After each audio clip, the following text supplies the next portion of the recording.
guys, ang dami nating zucchini. Ayan. Galing po ito sa garden namin.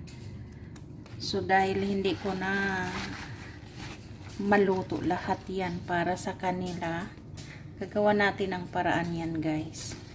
Magluluto tayo ng pagkaing Pinoy gamit itong zucchini. Gagawin natin siyang parang upo. Ayan.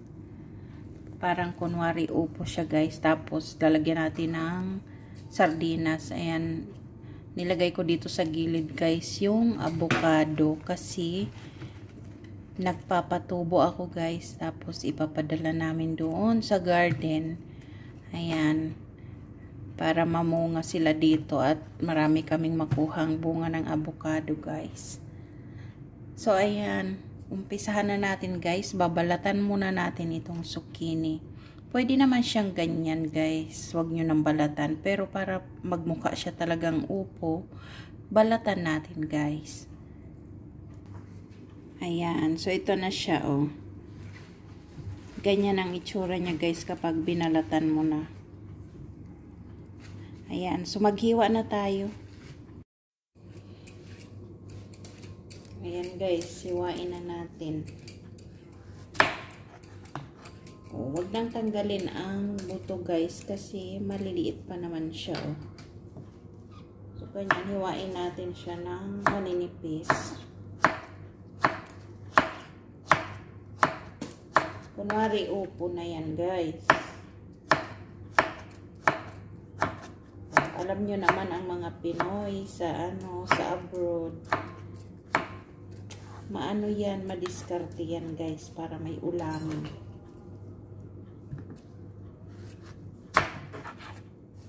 Gulay din naman ito kaya gawin natin siyang parang upo. Tapos sili lang ang katapat nito guys.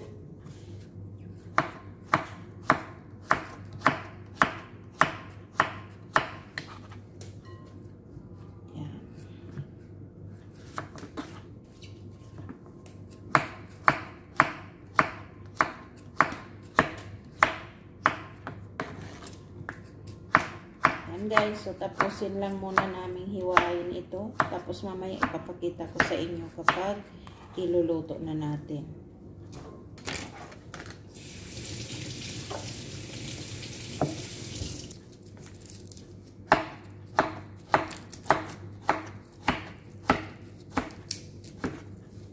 Ito na guys, siguro mga 10 piraso ito ng zucchini.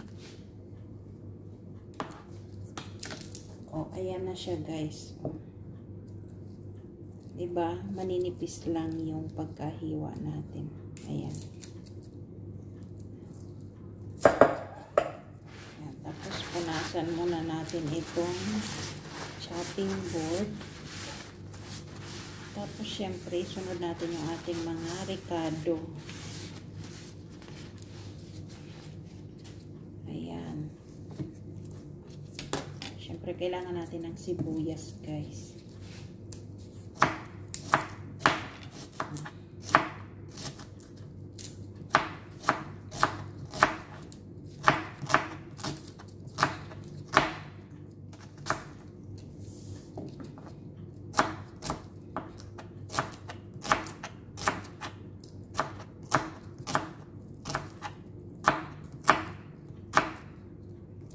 Ano niya, guys? Ang hapdi niya sa mata. Kung kayo may mga problema, mga broken hearted kayo guys, maghiwa lang kayo ng sibuyas. Siguradong hindi halata na kayo nagdadamdam, di ba? Kasi pag nahuli nila kayong umiiyak, sasabihin nyo lang yung sibuyas kasi pinaiyak kayo. Hindi nila alam, broken hearted ka guys. Diba tumatawa si Budots guys? Sorry, I'm not broken. Ayan.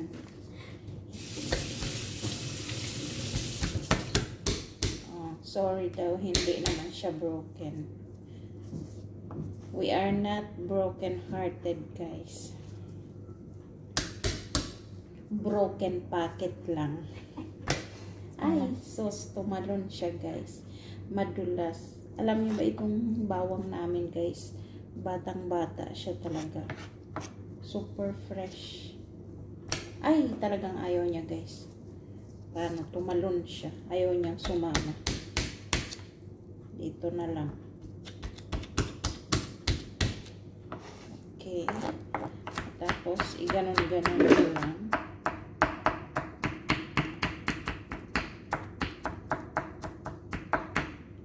Ayan, masarap siya kapag nagkisama na nag-brown-brown kasi mas malasa siya. Ayan guys.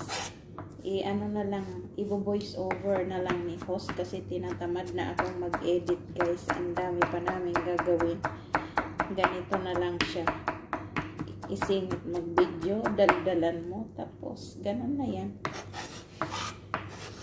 Tapos syempre, huwag kalimutan, lagyan natin ng sili guys. Tiko ang sili. Tiko daw ang sili. Alam niyo ba yung tiko guys? Ano sa Tagalog yung tiko, budots? Ano sa Tagalog yung tiko guys? Ibig sabihin, ang tiko ganito siya oh. Ganyan. Hindi siya straight. Ganon ang ibig sabihin ng tiko guys. Sabi ko. Ay, hindi maganda itong kutsilyo ko, budots. Ayan. Kunwari sandwich ang ihiwain natin guys. O, di ba ang ganda? Bilis. Ayan. Lagyan natin ng sili yan. Siguradong maanghang. Umiinit ang pagmamahal pag may sili guys. Kung feeling nyo kayo ay nanlalamig na sa inyong mahal, kumain kayo ng sili. Siguradong mag-iinit ulit. Tuwang-tuwa si Budots makinig guys. Kung kayo naman senyor, kumain kayo ng sili. Oh. At almonds. Kung kayo daw ay senior na kumain ng sili, At siguradong almonds. O may almond pa siyang nalalaman guys kasi para lumakas daw. Ayan, mag-start na tayong mag-isa guys. O ayan, maglalagay tayo ng itlog guys. Scrambled natin ito. Ayan.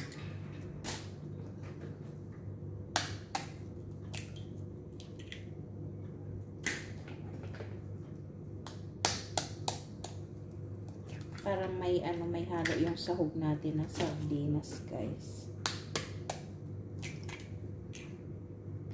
So, okay na to, 5 piraso.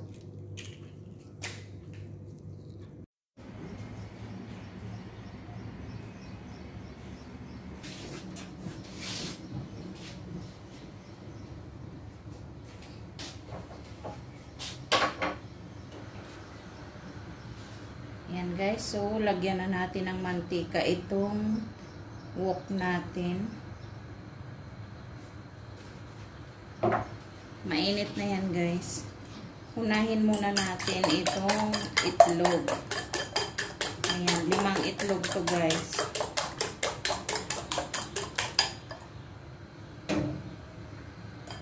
Ayan, mainit na yan. Ilagay na natin.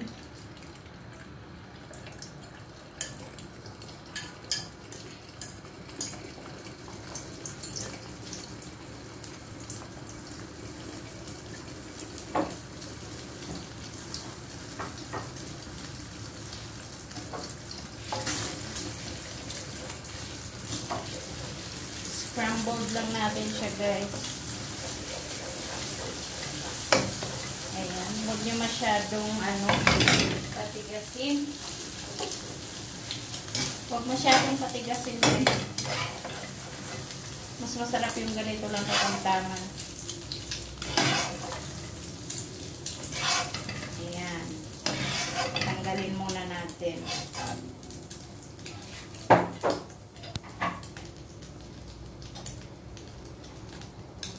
Tapos ilagay natin yung bawang.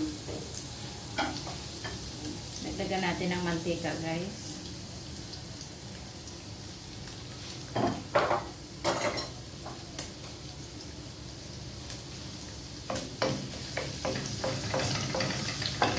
Siyempre, igigisa nyo muna.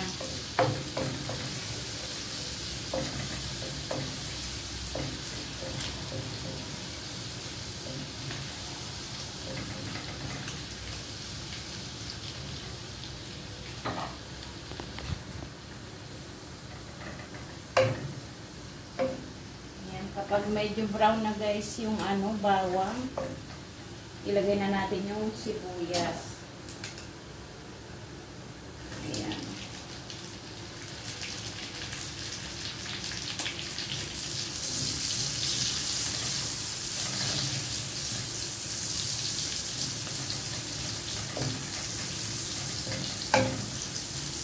Ayan, ang bango ng amoy niya guys.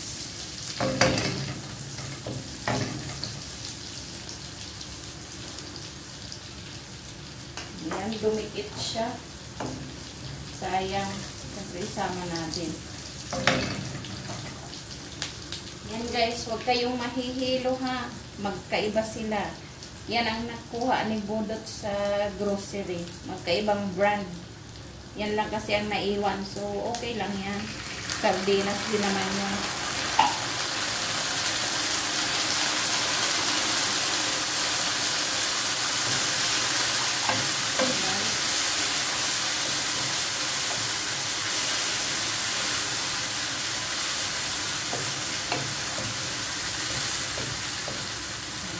Medyo durugin natin konti.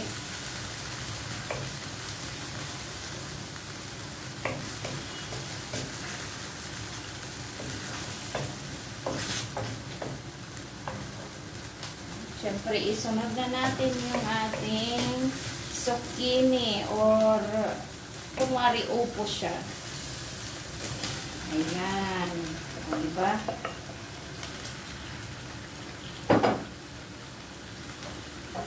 Lutong Pinoy, lasang Pinoy guys. Ayan. Dahil may sardinas na guys, hindi na ako naglagay ng kamatis.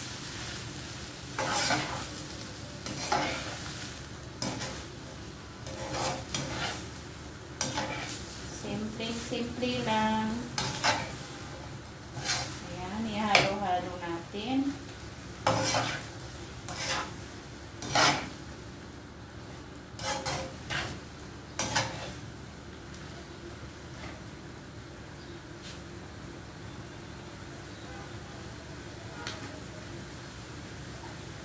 Guys, syempre huwag kalimutan ilagay yung sili. Ayan. Para may anghang-anghang siya, guys. Diba? Pinoy na Pinoy ang dating.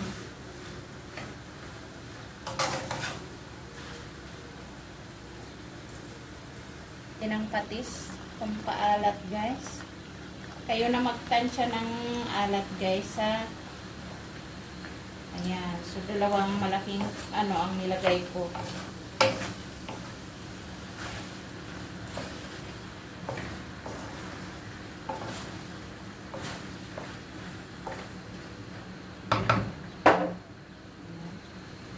Tapos, nilagyan ko ng konting mainit yung lata ng sardinas, guys. Ayan. Ilagay natin konti.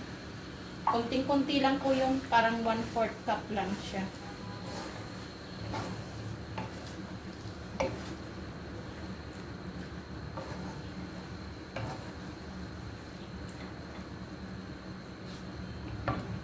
Para lumambot, takpan muna natin. Ayan, kumukulo na siya guys. Hindi natin siya papalambutin masyado kasi mas masarap yung medyo half cook ang pagkaluto guys. Ayan, lalagyan ko siya ng asukal konti para mag-agaw yung alat at konting tamis guys. Ayan, huwain natin. Wow! Sino pang magsasabi na hindi yan upo, guys? Magkamukha na sila, di ba? Siyempre, ilagay na natin yung ating scrambled egg.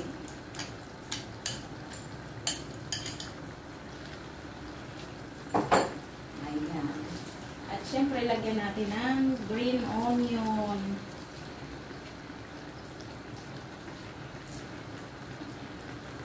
Ayan. So, pwede na yan guys. Luto na yan. Oh. Diba? Ang sarap. Simpleng-simple lang. Ang daling lutuin. Ganito lang mga diskarte guys ng mga OFW. Kahit anong gulay. Nagagawa ng paraan yan guys. Kapag may diskarte ka, hindi ka magugutom. Ayan, so luto na. Pwede na natin siyang i-serve. Ayan, sana nag-enjoy kayo guys. Maraming salamat sa panonood.